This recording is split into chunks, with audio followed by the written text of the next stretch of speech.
Good day, sir. This is my report about culturally sensitive and bias-free language. Gender and sexual orientation. Sexism refers to the prejudice and discrimination based on sex or gender.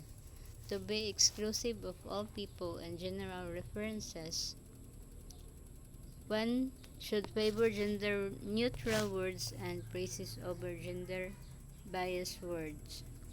For example, rather than man-made, one can say manufactured, synthetic or artificial instead of layman, layman's terms.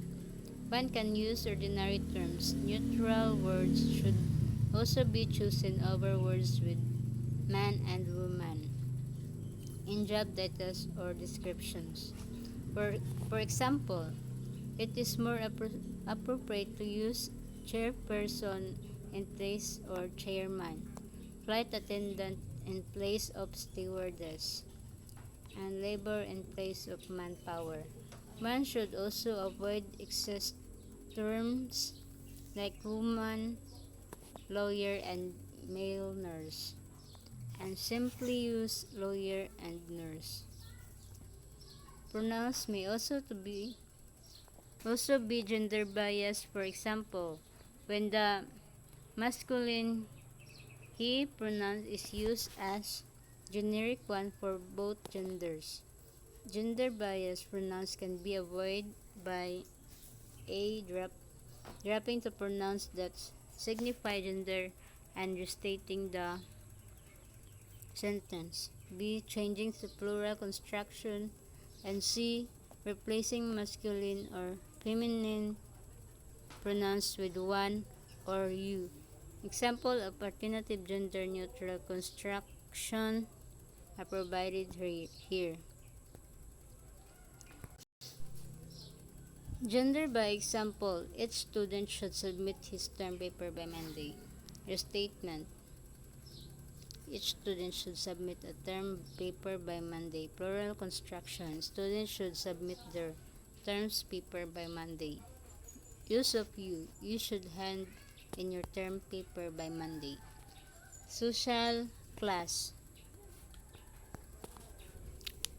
class discrimination of classism is a form of prejudice against a person or people because of their social class. An example of language with bias against class in the American term white trash, which is not only a racial slur but a classist one that refers to white people, usually from the rural southern United States, coming from a lower social class inside the white population. The term is negative not just because of the words that comprise it but because of its connotation of danger. White trash people are seen as criminal, unpredictable, and without respect for authority. In the United States and other cultures, there may be a kind of classism against those who are economically privileged. The rich are sometimes referred to be by the derogatory terms preppy and yuppie, both of which connote not just wealth but arrogance. There are examples from Philippines culture as well, in the informal terms konyo and jologs, both derogatory terms referring to class. The first used to describe young people from the upper class who speak the idiosyncratic mix of English and Tagalog, connotes vanity and consciousness about the social status. The second now perhaps replaced by term hegemon as used in reference to an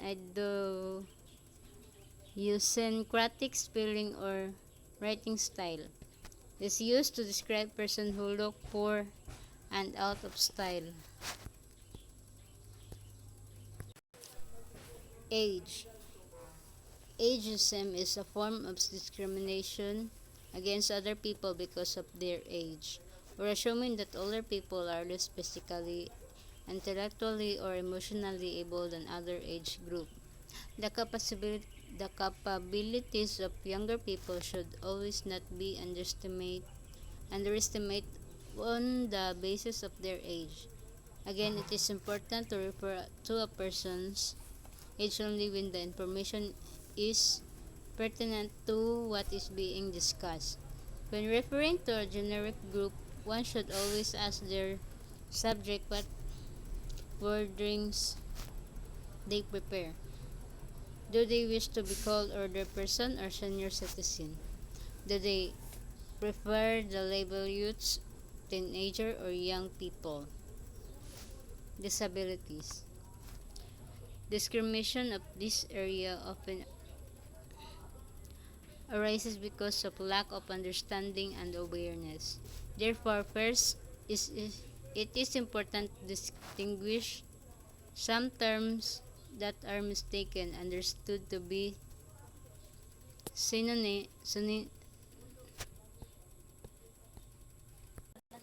synonymous. For example, limp. It is impairment in which a leg or foot is damaged or stiff. A disability that may result from ar- arthrit- arthritis is difficulty in walking or walking unevenly and halt- haltingly. People who limp may be handicapped by having to climb stairs in buildings with no elevators. Finally, we referring to people with disabilities, the focus should be on the person, not the condition.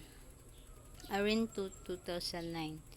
We should avoid hurtful expressions such as retards or even the seemingly neutral description, the mentally retard, retarded, and to use instead people with mental retardation. Similarly, instead of the blind and cancer patient, one should instead use people with vision impairments and people being treated for cancer, respectively. This example demonstrates the importance of identity first language or the importance of putting the person or people first. Note the difference in the following sentence. Disability first. The blind student used special keyboard during the exam. Person first. The student who is visually impaired used special keyboard during the exam.